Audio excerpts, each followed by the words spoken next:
নমস্কার, আমি মধুসূদন অধিকারী। ওম নমঃ শিবায়, ওম নমঃ শিবায়, ওম নমঃ শিবায়। আজকের ভিডিও শুরু করছি।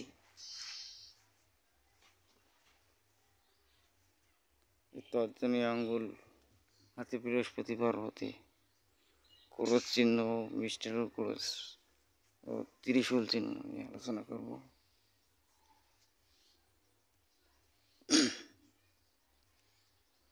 বৃহস্পতি পর্বতে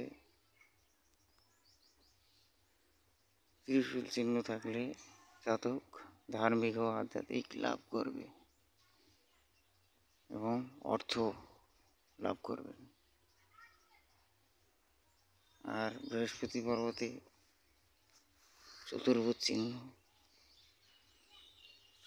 চিহ্ন অথবা ক্রস চিহ্ন থাকলে সে ঈশ্বরের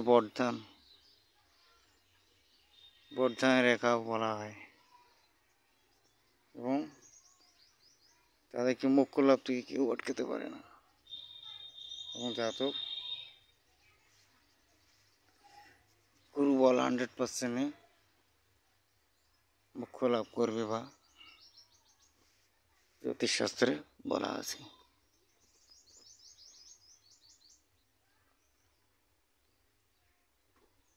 বৃহস্পতি পর্বতে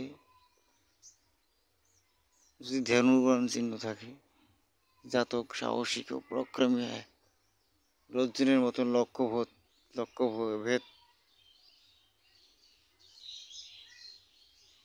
সাহসে এগিয়ে যাবেন বলে।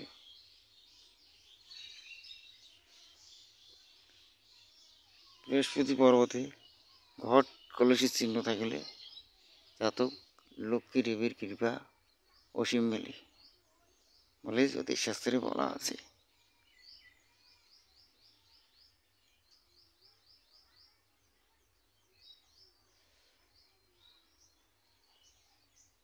হাতে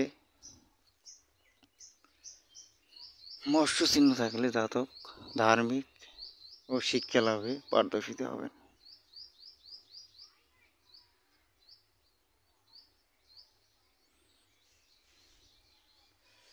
বৃহস্পতিতে ডায়মন্ড চিহ্ন থাকলে জাতক মহাধনবানশালী হবেন বলে জ্যোতিষশাস্ত্রে বলা আছে।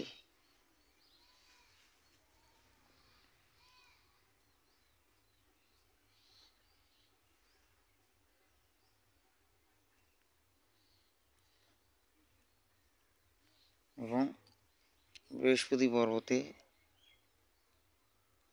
যে হাতি চিহ্ন থাকে জাতক মহা ধনশালী হবেন এবং নিশান চিহ্ন থাকলে জাতক রাজনৈতিক ক্ষেত্রে বা যে কোনো দিকে গেলে জাতক ফল লাভ করবে।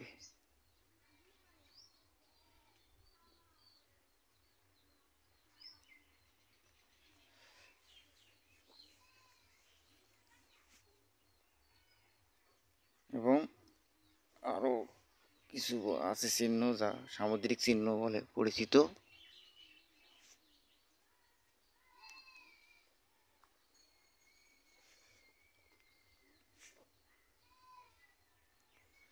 বৃহস্পতি পর্বতে গদা চিহ্ন থাকলে জাতক আধ্যাত্মিক পথে এগিয়ে যায় এবং এই তর্জনী আঙ্গুল বৃহস্পতি পর্বতে যদি কারো মানি ট্যাঙ্গেল থাকে বা ত্রিভুজ চিহ্ন তাতেও জাতক ধন লাভ করবে বলে জ্যোতিষশাস্ত্রে বলা আছে।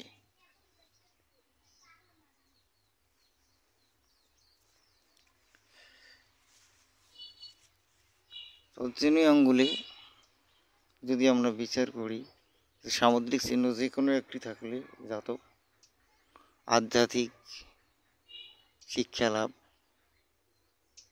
বা ধনলাভ করতে পারে 100%। সময়ে সেটা বৃক্ষরূপ ধারণ করবে বলে জ্যোতিষশাস্ত্র বলা আছে।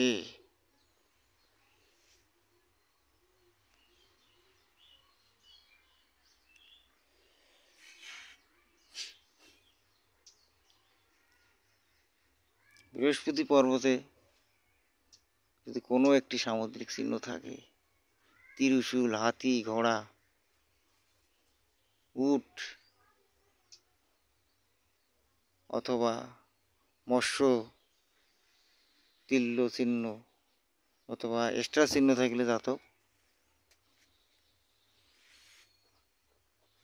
স্টার চিহ্ন হাতে থাকলে জাতক আর্থিক লাভ করবে, ধন সম্পত্তি হবে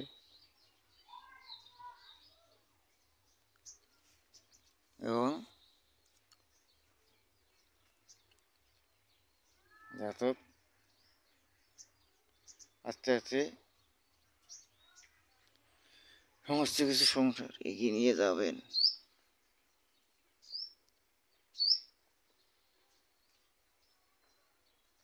বৃহস্পতি পর্বতে যদি কারো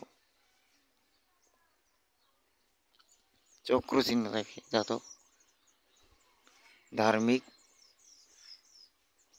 পথ অবলম্বন করবেন বলে বলা আছে।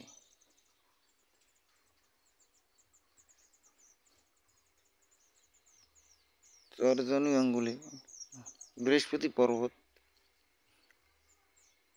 কারো যদি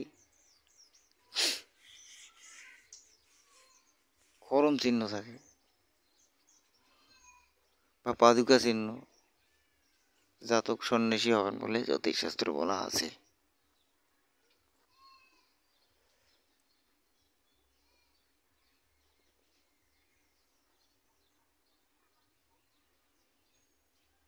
এবং বৃহস্পতি পর্বতে তর্জনী আঙ্গুলে যদি কারো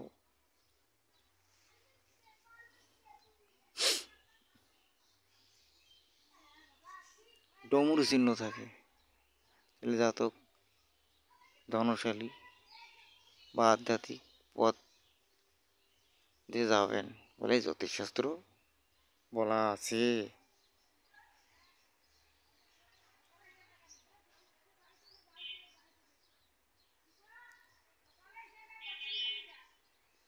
বৃহস্পতি পর্বতে যদি কারো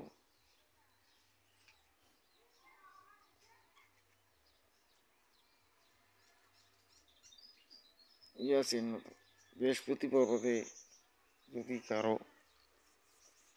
ত্রিশূল চিহ্ন থাকে বা ধনুর্বাণ চিহ্ন বা হাতি, ঘোড়া, যে কোনো একটি সামুদ্রিক চিহ্ন থাকলে ধনশালী বা আধ্যাত্মিক পথে যাবেন।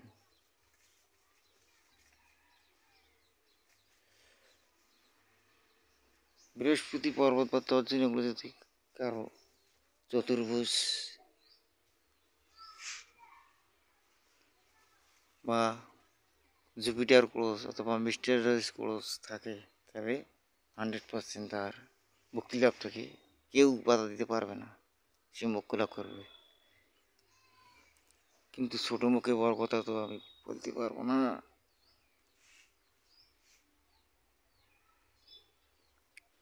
তিনিই জানেন পার করবেন কি করবেন না, সেইটুকু বলার আমার অধিকার নাই, তবে তিনি চাবেন। বৃহস্পতি পর্বতে যদি কারো পূর্বজন্মের স্বীকৃতি থাকে, বৃহস্পতি উজ্জ্বল নির্মল থাকে, নির্মল হৃদয় থাকে, তাহলে জাতক পূর্বে ভালো কর্ম থাকে, তে হাজারে একজন চতুর্ভুজ চিহ্ন হয়। এরকম বৃহস্পতি পর্বতে কারো যদি জুপিটার ক্রস হয়, হাজারে একজন দুইজন হয়, অথবা মিস্টেরিয়াস ক্রস আরও হাজারে হাজারে একজনের মধ্যে হয়। আপনি জানবেন যে ভাগ্যশালী এবং আপনি আধ্যাত্মিক পথে হাঁটছেন, তো ঠিক পথে হাঁটছেন, 100% আপনার মোক্ষ লাভ হবে বা সিদ্ধি লাভ। এখন তো আর ঘোর কলি নাই যে বরদান দেবে এসো বর্ষ, কী বদ্ধ চাই, এটা চাই ওটা চাই। ঘোরকলিতে আমরা একটু যারা আধ্যাত্মিক লাইনে আছি তারা একটু ভগবানের উপাসনা করি সিদ্ধি লাভ করার আশায় বা মোক্ষ লাভ। এবং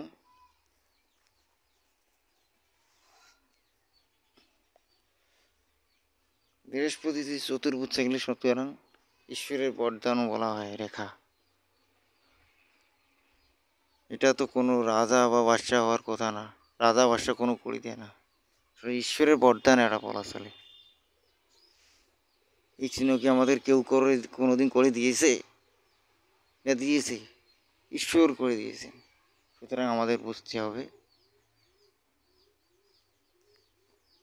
এইভাবে আমরা চলবো সৎ পথে। কিন্তু অসৎ পথে চললে এই রেখা মুছে যাবে। এই জন্য আমাদের সৎ পথ অবলম্বন করতে হবে, আধ্যাত্মিক পথ করে দিতে হবে, তাহলে জীবনে সফলতা আমরা অর্জন করতে পারবো। ধন্যবাদ সবাইকে, নমস্কার। ওম নমঃ শিবায়, ওম নমঃ শিবায়, ওম নমঃ শিবায়।